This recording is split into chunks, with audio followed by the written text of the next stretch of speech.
Ladies and gentlemen,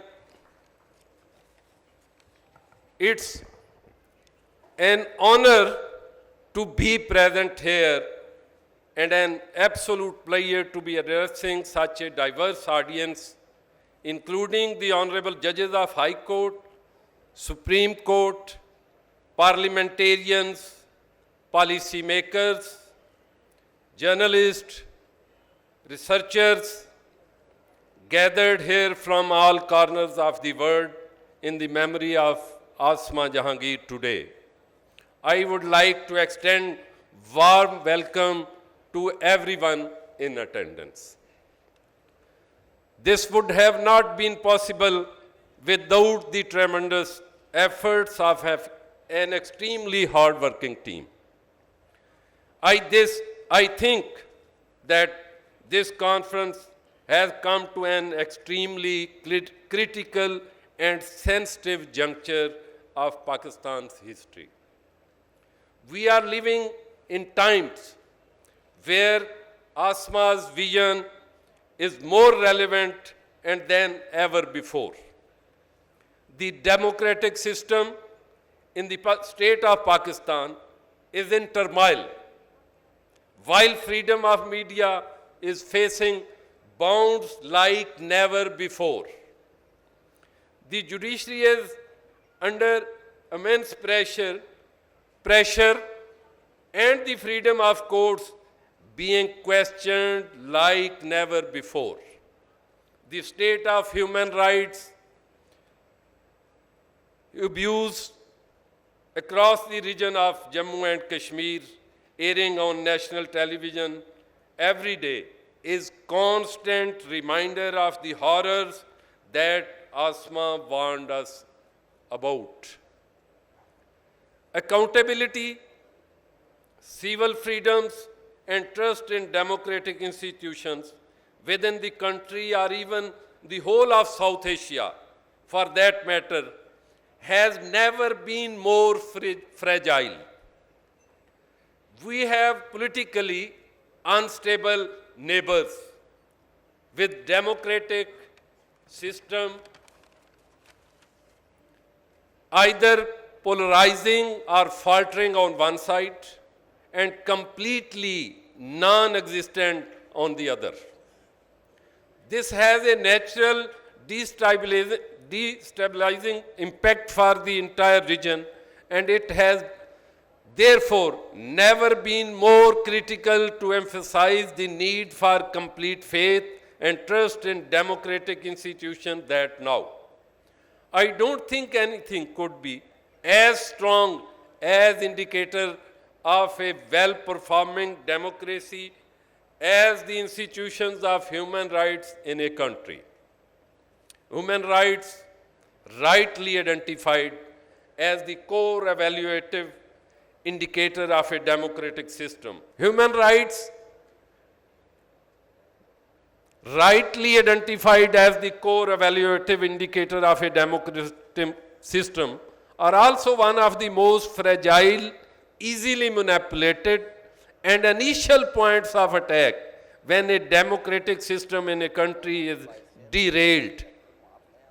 Look anywhere in the world, the first evident indicator of a democratic system diminishing or being under threat is abuse of human rights in the country. This involves curtailing of civil rights such as free movement, right to protest, freedom of expression, and most importantly, right to free and fair trial. While it's true that democratic systems across the world are different owing to varying historical trajectories and cultural influences, democracy and human rights share a mutually inclusive relationship, as there can be no human rights without democracy and vice versa. In my opinion, the basic description of any democracy in the world involves a solidified guarantee of basic human rights being protected.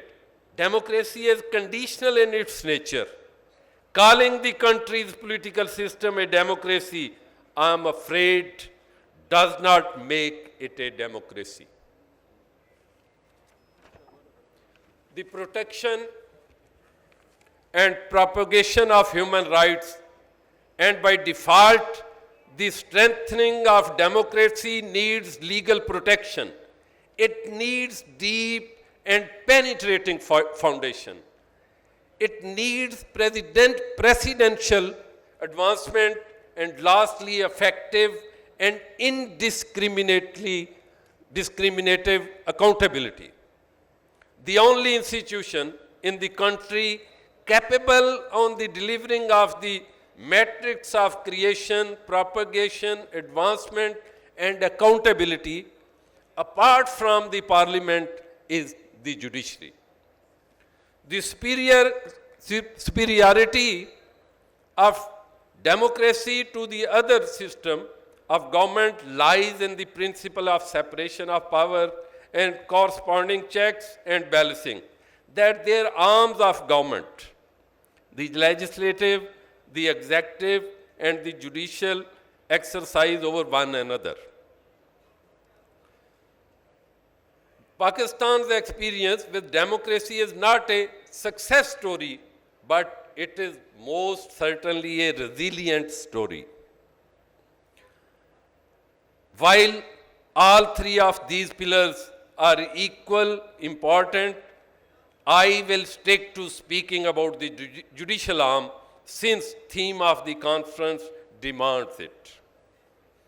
In my humble opinion, everywhere in the world, the dictators are the representatives of imperial forces use the religion as a tool to perpetuate their rule. In Pakistan, a dictator, namely Ziaul Haq, used the same practice and inserted Article 62 (1)(f) in the Constitution of Pakistan, whereby it was conditioned that parliamentarians should be Sadiq, Amin, righteous, etc. While taking advantage of the presence of all stakeholders, I would say to be a Sadiq, Amin, is a virtue of prophets.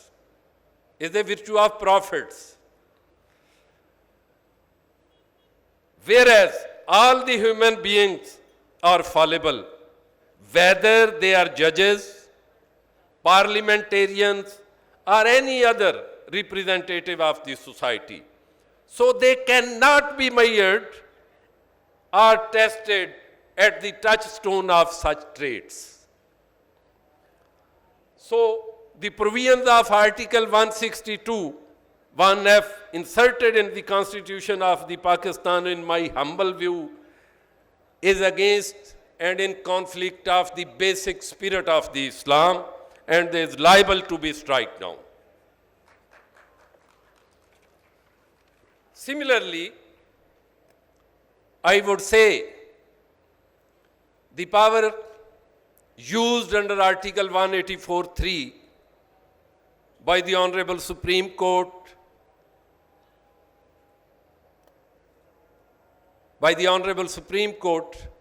there is no right of appeal, and the fate of parties is always sealed for all time to come, which is violative of the Article 10A of the Constitution. So, I have already made request to the Honorable Chief Justice, and I would request the Honorable Judges of the Supreme Court to amend the rules of Supreme Court accordingly to provide a right of appeal to the aggrieved parties.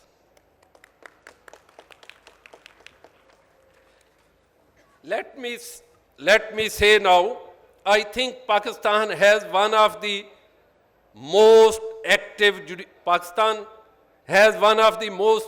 judiciaries in the world. We have judges who are bold, brave, and undeterred. Where it comes to questioning decisions made by the government and the armed forces. But still we are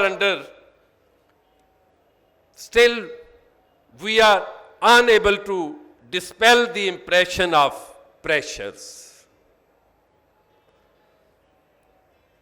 There is no juncture in the history of Pakistani politics where government have not relied upon the courts for their judgments.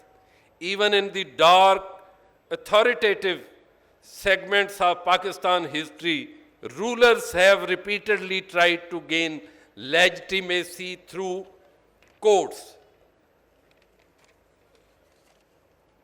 The point of making this argument is not to highlight or delve into historical decisions, because that is a dark past of our judiciary, but to signify that even in the darkest political periods, Pakistani courts were perceived to be the only institution that had the power to alter the status quo and change the national narratives. Democratic or not, almost all Pakistani